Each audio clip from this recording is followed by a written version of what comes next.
Hi friends, അസ്സലാമു അലൈക്കും. ഇന്ന് ഞാൻ വന്നിട്ടുള്ളത് മുമ്പത്തെ വീഡിയോയിൽ പറഞ്ഞ വെഡ്ഡിങ് കേക്കിൻ്റെ റെസിപ്പി ആയിട്ടാണ്.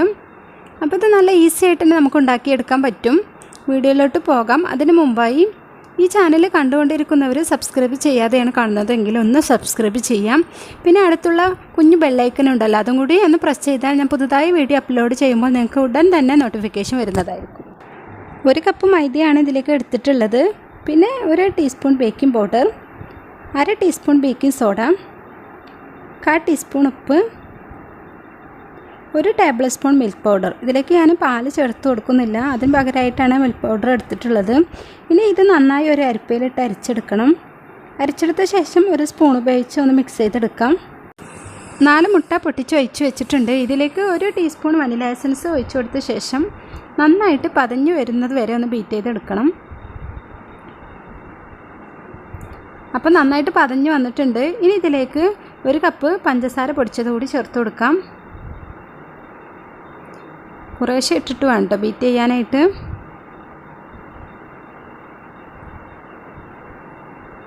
അപ്പോൾ പഞ്ചസാര പൊടി കൂടി ചേർത്ത് കൊടുത്തു. അടുത്തത് 30 ml സൺഫ്ലവർ ഓയിലാണ് ചേർത്ത് കൊടുക്കാൻ പോകുന്നത്.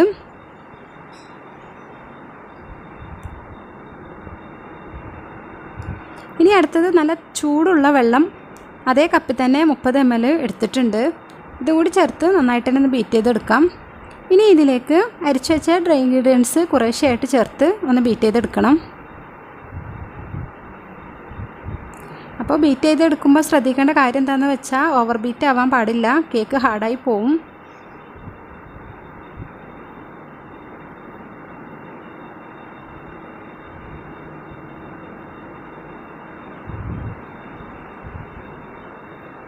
അപ്പോൾ ഡ്രൈ ഇൻഗ്രീഡിയൻസ് ഏകദേശം മുഴുവനായിട്ട് ചേർത്ത് കഴിഞ്ഞു.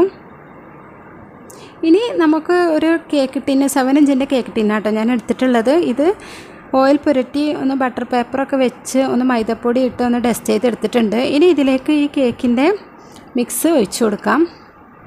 ഒഴിച്ചു കൊടുത്ത ശേഷം നന്നായിട്ടൊന്ന് ടാപ്പ് ചെയ്തെടുക്കണം. എയർ ബബിൾസ് ഇല്ലാതിരിക്കാൻ വേണ്ടിയിട്ടാണ് ഇങ്ങനെ ടാപ്പ് ചെയ്തെടുക്കുന്നത്. ഗ്യാസ് സ്റ്റൗവിൽ ഒരു അലുമിനിയം പാത്രം വെച്ചിട്ടുണ്ട്. ഇതിലേക്ക് ഒരു സ്റ്റീലിൻ്റെ റിങ് കൂടി ഇറക്കി വെക്കണം. എന്നിട്ട് അടച്ച് വെച്ച് ഒരു 5 മിനിറ്റ് വരെ ലോ ഫ്ലെയിമിലിട്ട് ഒന്ന് ചൂടാക്കി എടുക്കണം. എന്നിട്ട് കേക്കിൻ്റെ മിക്സ് അതിലേക്ക് ഇറക്കി വെച്ച് ലോ ഫ്ലെയിമിലിട്ട് ഒന്നുകൂടി ബേക്ക് ചെയ്തെടുക്കാം. അപ്പോൾ ഒരു 45 മിനിറ്റിന് ശേഷം കേക്ക് നന്നായിട്ട് വെന്ത് വന്നിട്ടുണ്ട് കേട്ടോ. പിന്നെ ഇതൊരു 3 ലെയറാക്കി കട്ട് ചെയ്തെടുത്തിട്ടുണ്ട്. ഇനി കേക്ക് ഐസിങ് ചെയ്യാനായിട്ട് തുടങ്ങാം. അപ്പോൾ അതിനായിട്ട് കേക്ക് ബോർഡിൽ കുറച്ച് വിപ്പിംഗ് ക്രീം സ്പ്രെഡ് ചെയ്ത് കൊടുക്കുന്നുണ്ട്. കേക്ക് തെന്നിപ്പോവാതിരിക്കാൻ വേണ്ടിയിട്ടാണ് ഇങ്ങനെ ചെയ്യുന്നത്. കേക്കിൻ്റെ മുകൾ ഭാഗത്തെ ലെയറാണ് കേട്ടോ ഞാൻ ഏറ്റവും അടിയിൽ വെച്ച് കൊടുക്കാൻ പോകുന്നത്. ഇത് ഷുഗർ സിറപ്പ് ഒഴിച്ച് നന്നായിട്ട് തന്നെ ഒന്ന് നനച്ചെടുക്കണം. നനച്ചെടുത്ത ശേഷം ക്രീം നന്നായിട്ടൊന്ന് സ്പ്രെഡ് ചെയ്ത് കൊടുക്കാം. ഇനി ഇതിലേക്ക് സ്ട്രോബെറിയുടെ ക്രഷ് കൂടി ഒഴിച്ച് കൊടുക്കുന്നുണ്ട്. അപ്പോൾ നിങ്ങൾക്ക് വേണമെങ്കിൽ സാധാ വനില കേക്കിൽ വേണമെങ്കിലും വെഡ്ഡിങ് കേക്ക് ചെയ്തെടുക്കാം. ഇനി രണ്ടാമത്തെ ലെയർ കൂടി വെച്ച് കൊടുക്കാം. ഇതും ഷുഗർ സിറപ്പ് ഒഴിച്ച് നനച്ച് ഒന്ന് ക്രീം സ്പ്രെഡ് ചെയ്ത് മുകളിൽ സ്ട്രോബെറിയും കൂടി ഒന്ന് സ്പ്രെഡ് ചെയ്ത് കൊടുക്കുന്നുണ്ട്. ഇനി മൂന്നാമത്തെ ലെയർ വെച്ച് കൊടുക്കാം.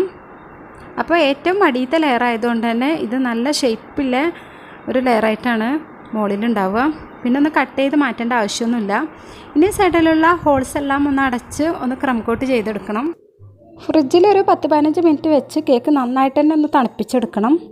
എന്നിട്ട് വേണം ഫൈനൽ കോട്ട് ചെയ്തെടുക്കാൻ. കേക്ക് പുറത്തെടുത്തിട്ടുണ്ട്. ഇനി ഇതൊന്ന് ഫൈനൽ കോട്ട് ചെയ്തെടുക്കണം. അപ്പോൾ അതിനായിട്ട് വിപ്പിംഗ് ക്രീമിലേക്ക് കുറച്ച് ബ്ലൂ കളർ ആഡ് ചെയ്ത് ഒന്ന് ബീറ്റ് ചെയ്തെടുത്തിട്ടുണ്ട്. ഇനി ഇത് കേക്കിന് മുകളിൽ ഒന്ന് കവർ ചെയ്തെടുക്കാം. കേക്ക് നന്നായിട്ട് തണുക്കാതെയാണ് നമ്മൾ ഫൈനൽ കോട്ട് ചെയ്തെടുക്കുന്നത് എങ്കിൽ ഇപ്പോൾ ഈ ബ്ലൂ കളറുള്ള ക്രീമും വൈറ്റ് കളറുള്ള ക്രീമും കൂടി മിക്സ് ആയിട്ട് വരും. അപ്പോൾ അതുകൊണ്ടാണ് നന്നായിട്ട് തണുപ്പിച്ചിട്ട് പിന്നെ ഫൈനൽ കോട്ട് ചെയ്യണമെന്ന് പറയുന്നത്. കേക്കിൻ്റെ ഐസിങ്ങൊക്കെ കഴിഞ്ഞ് റെഡിയാക്കി എടുത്തിട്ടുണ്ട്. ഇനി ഇത് നന്നായിട്ടൊന്ന് തണുക്കാനായിട്ട് ഫ്രിഡ്ജിലേക്ക് മാറ്റാം. അപ്പോൾ നമ്മൾ കേക്ക് ഡെക്കറേഷൻ ചെയ്തെടുക്കുന്നത് ഒറിജിനൽ ലീഫും ഫ്ലവറൊക്കെ വെച്ചിട്ട് തന്നെയാണ്. അപ്പോൾ എൻ്റെ വീട്ടിലുള്ള ചെടിയുടെ കുറച്ച് പോർഷൻസ് ഞാൻ കട്ട് ചെയ്ത് നന്നായിട്ട് കഴുകി വൃത്തിയാക്കി ഇതുപോലെ ഇങ്ങനെ ടാപ്പ് ചെയ്ത് വെച്ചിട്ടുണ്ട്. പിന്നെ ഇത് പുറത്തുനിന്ന് വാങ്ങിച്ചതാണ് കേട്ടോ. ഫ്രഷ് ആയിട്ടുള്ള ഫ്ലവർ വാങ്ങിച്ച് കഴുകിയെടുത്ത് ഇനി ഇതിൻ്റെ അടിയിലും കൂടി ഇങ്ങനെ ടാപ്പ് ചെയ്തൊന്ന് വൃത്തിയാക്കി എടുക്കണം. കേക്കിനകത്ത് ഇറക്കി വെക്കേണ്ടതല്ലേ. അപ്പോൾ പൂവും ലീഫും റെഡി ആയിട്ടുണ്ട്. ഇനി നമുക്ക് കേക്കിന് ചുറ്റിലും ഇതുപോലത്തെ പേള് വെച്ച് കൊടുക്കാം.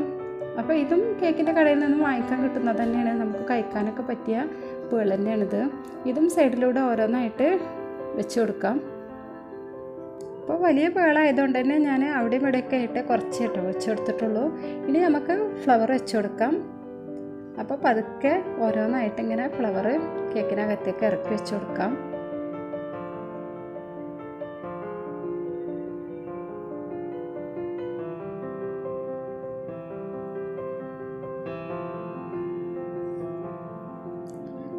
മൂന്ന് ഫ്ലവറും ഇറക്കി വെച്ചു. ഇനി ലീഫും കൂടി സൈഡിലൊന്ന് ഇറക്കി വെച്ച് കൊടുക്കാം.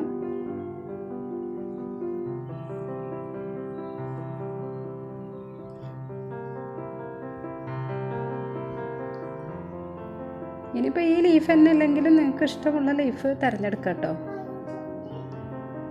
ഇതിപ്പോൾ എൻ്റെ വീട്ടിലുണ്ടായതുകൊണ്ട് ഞാൻ ഇത് വെച്ച് കൊടുക്കുന്നു മാത്രം.